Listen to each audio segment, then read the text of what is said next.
Guest is Dan Waz. He is the author of Good Gun, Bad Guy series of books. He's a Second Amendment advocate. He's a public speaker, and he is the host of the podcast, The Loaded Mic. This segment is brought to you by Cargo, Cases and Rugged Gear Outfitters in El Cajon. Just go to cargostores.com or go visit them, 423 Broadway in El Cajon. There are two enemies of your firearms, and that is rust and the government. The good news is Cargo has your back on both fronts. As a proud sponsor, they're helping us fight to get more Pro 2A officials in office, and their rugged cases help you keep your firearms secured and protected. Built like a tank, Cargo cases are stackable, weatherproof, and ready for anything. Whether you're hitting the range or going off the grid, you can trust Cargo. And here's something just for the listeners. When you buy a Cargo case in store at Rugged Gear Outfitters, just mention Gun Owners Radio, and you'll get a free Disicant pack to fight back against rust. So you can keep your gear bone dry and battle ready. Visit them at 423 Broadway in El Cajon. Great products, great prices, and uncommonly good service. Cases and Rugged Gear Outfitters. Dan, how you doing, man? Hey, I'm good. Thanks for having me on the show, everyone. Appreciate it. You bet. The Loaded Mic. I love it. You know, I was thinking I can't remember if I've made this joke before, but I'm making it again because we have new listeners. So they haven't heard all my jokes. I recycle them. But the Loaded Mic, I seriously think you and I should do a podcast where you just give me different whiskeys to try, and we'll also call it the Loaded Mic, but it'll be MIKE. Well, right? I think you were on the show once before, yeah. And I think maybe you don't remember because maybe you were intoxicated when you were on, but we literally called it the Loaded Mic because of you. No, I'm just kidding. Well, it's good to see you, my friend. I'm so glad you're here. So all kinds of stuff has been happening. The Second Amendment world, I got to tell you, every year or every week when we put together the agenda, like more and more, it's like it used to be that we'd have to, a couple of years ago, you'd kind of have to search for things to talk about. And now you have to pare it down. There are so many good things happening. I mean, what's your take on the look of the battlefield? Yeah, well, and it's hard to keep up, too, because there's so much stuff happening. Well, a couple things. Mexico got their handed to them recently because our Supreme Court said, no, you're not going to come into America and try to sue American firearm manufacturers. We're not going to have it. Plus, there's a little thing called the Protection of Lawful Commerce and Arms Act. And but yet Mexico tried suing Smith & Wesson and some other firearm manufacturers for guns ending up in the hands of cartel members. It's the most ridiculous thing. I think Joe Biden may have been behind it, or the Democrats in general, because the case was brought in the First Circuit Court, which is in Boston, which is probably one of the most anti-gun courts in America. But luckily, our Supreme Court had enough sense to knock it out.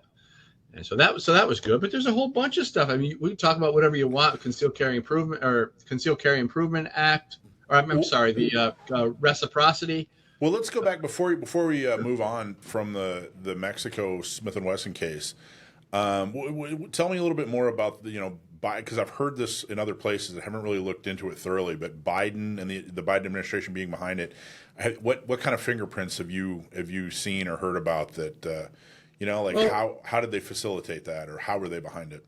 It's hard to find actual fingerprints on it, but I think that's the way they wanted it to be, because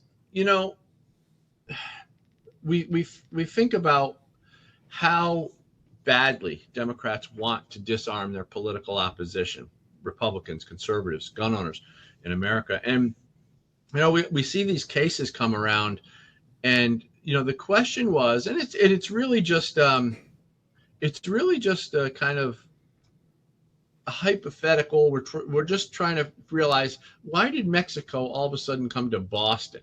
Out of all the courts in the country, it just a lot of things didn't make sense. And we know that the Biden administration is doing everything they can to try to disarm, American gun owners. Truly. I mean, And that's so, no exaggeration. I mean, no, the whole piece on what was it? We just talked about it last week, Dakota, where we were like domestic Terrorists. terror. Oh, Yeah, yeah. Biden called gun owners domestic yeah. terrorists. We were Yeah. thought of as domestic terrorists. If you own a gun, you were thought of as a strong potential domestic Yeah. terrorist. I mean, that's as strong a language as it gets. It's offensive. well, and another reason I've just pulled up an article that I just wrote. I wrote an article on this topic. Actually, we did a video for Gun Owners Foundation. If people want to look it up, go to go to YouTube and search for Gun Owners Foundation. You can find the Mexico video. And another thing that Joe Biden did, which gives us more reason to believe that he was behind the Mexican lawsuit, was the zero tolerance policy. Now, the zero tolerance policy made it so, government could run as many gun shops out of business as possible. For anything, little clerical errors, little things, little mistakes on applications, whatever. The zero tolerance policy was specifically created for gun shops for the reason of, hey, you screwed up on this paper, you forgot to dot that I or cross that T. Sorry, you lose your ability to sell retail firearms in America. So the Biden administration was really horrible for a lot of reasons. And just, coincidentally, during the Biden term, Mexico decides to sue. Yeah, And really. here's another thing, they tried to, and I read the court case, and what they tried doing is they literally tried making the manufacturers responsible for guns that ended up in the hands of cartel members.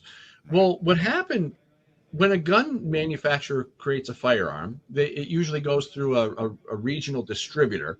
The distributor will then distribute it to his or her, regional gun shops. Then from that gun shop, that firearm could be purchased by, many times they were straw purchasers. And then that straw purchaser would sell it to someone else who might sell it to another person and even go on down the line 2 or 3 more times. So the firearm, from the time it left the manufacturer to the time it ended up in the so-called cartel's hands, could have been through 5, 6, 7 or more people. How do you hold a manufacturer responsible when there's that big of a chain of custody? So that was one of the big arguments that the defense attorneys were making, and it looks like they made their case. Yeah. Yeah. Right, because it was the Supreme Court said nope. Said nope, we're not going to take it. It doesn't even make any sense. Beat it, pound sand, which is good. We want more of that from the Supreme Court. So what about what's your take on? I know I saw a video briefly. You were talking about suppressors, and we talked about it a couple of weeks ago on how this suppressor thing was really, they couldn't really ban it. They can't really just say, hey, we're going to ban it, because there's they'd be in a legal fight. So what they did is they just taxed the hell out of it, and it was intended to be a ban. So what's your take on that? Well, it's called the chilling effect, and I just did another video for Gun Owners Foundation. And what a chilling effect is when you tax, basically you tax a right. So in other words, you implement a tax, government will implement a tax that will discourage people from exercising that right. And they've done it. And I got a couple cases here, which are actually pretty interesting. I could show there was a case in Louisiana where there was a tax imposed on large newspapers. So the Supreme Court struck down the tax, saying it was unconstitutional burden on the press. So that was an example of trying to create a chilling effect by taxing the press and freedom of speech, First Amendment. There was one in Pennsylvania where a city required a license fee for religious solicitation. And again, the court struck it down, saying that it was taxing the exercise of a constitutional right. So there are many cases, I could read you off many more, but what they did in 1934 with the National Firearms Act is they not only required a registration for certain firearms, they also implemented a tax on those firearms. It was $200 back then. $200 was a big deal. Yeah, and the equivalent of thousands today. Thousands, right? I don't even know how many times multiplied that would be for today's currency. But it was a lot of money. So they tried doing that. They did do it effectively. They did have that tax, that chilling effect on firearms since 1934. So, and we've got all these cases that created precedents against it, showing that, hey, you can't do this with respect to the First Amendment, but it's always kind of held in place for the Second Amendment, which is really disturbing, which is why there's so much talk about the suppressor tax and the short barrel rifles on trying to get this stuff out of the NFA. I think the NFA should be abolished altogether, but in this case, it looks like they've eliminated now the tax on firearms with respect to the NFA, but we still have this registration. So anyway, I guess to answer your question, we're talking about the chilling effect that a tax on a right creates. Yeah, well, and so you just brought up a good point too about how the Second Amendment's been different for so long, and two major things have happened in the last 4 or 5 years. And that's the Bruin Supreme Court decision, and of course Trump, who whatever you think about his other policies, whatever you think he could be doing better on the Second Amendment, I really think that there's a huge argument to be made that he is the most pro Second Amendment president that we've had, at least in modern times. But I think that that's a reflection on how good he is, as well as how bad other presidents have been. Well, yeah, right.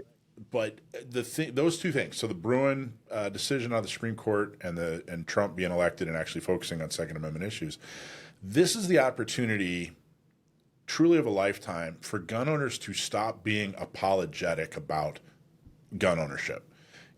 For so many years, for decades, it's been kind of a, we support the Second Amendment. Sorry, or yeah, I'm a gun owner. Sorry, or from the other side, it's been, well, look, you guys have to understand that you guys are, the equivalent of cancer.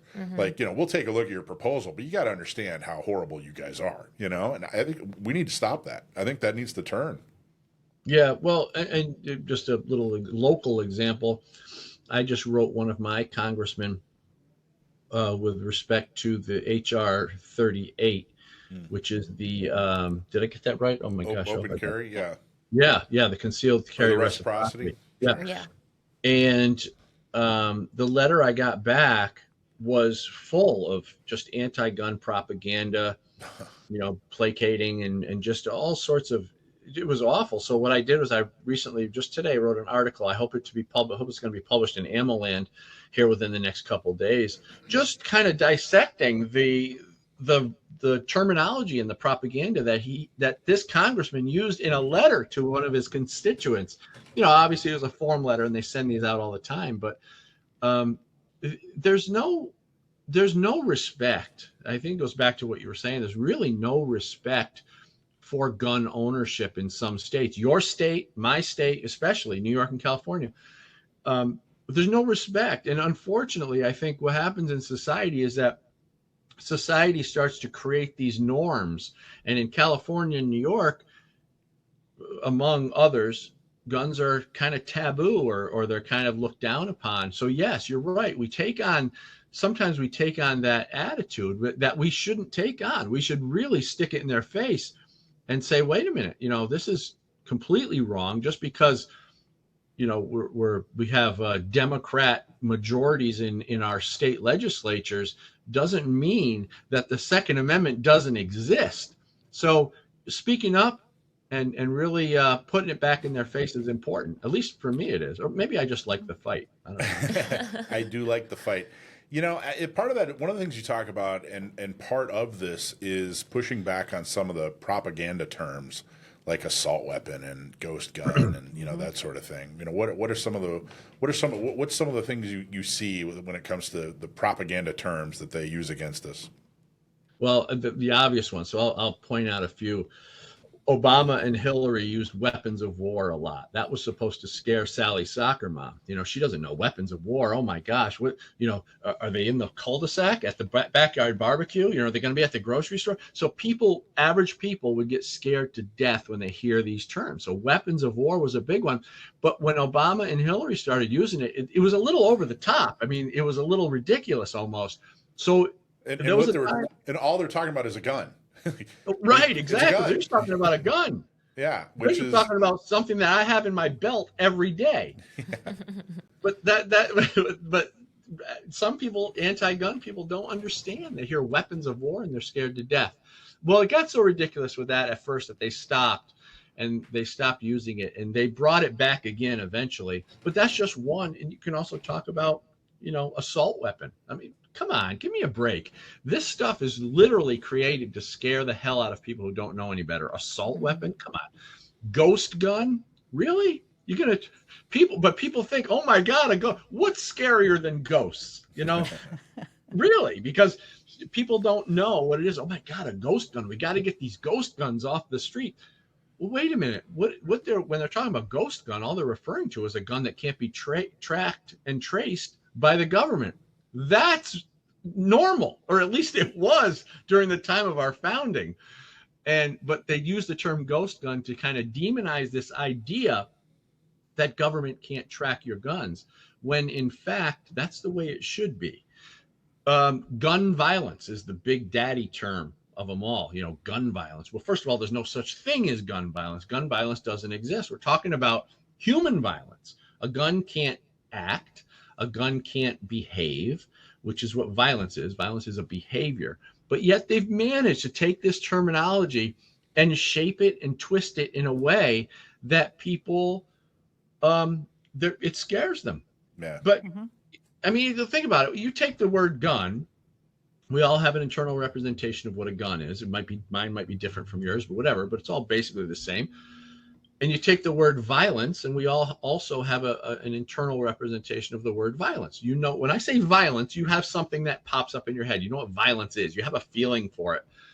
When you take the word gun and you attach it to the word violence, now you're fabricating stuff in your head that just doesn't exist. And that's why you're creating a negative emotion.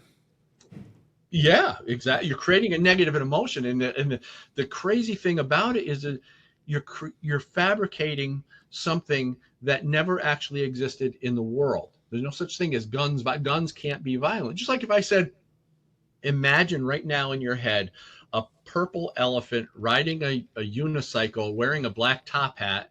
You can picture that.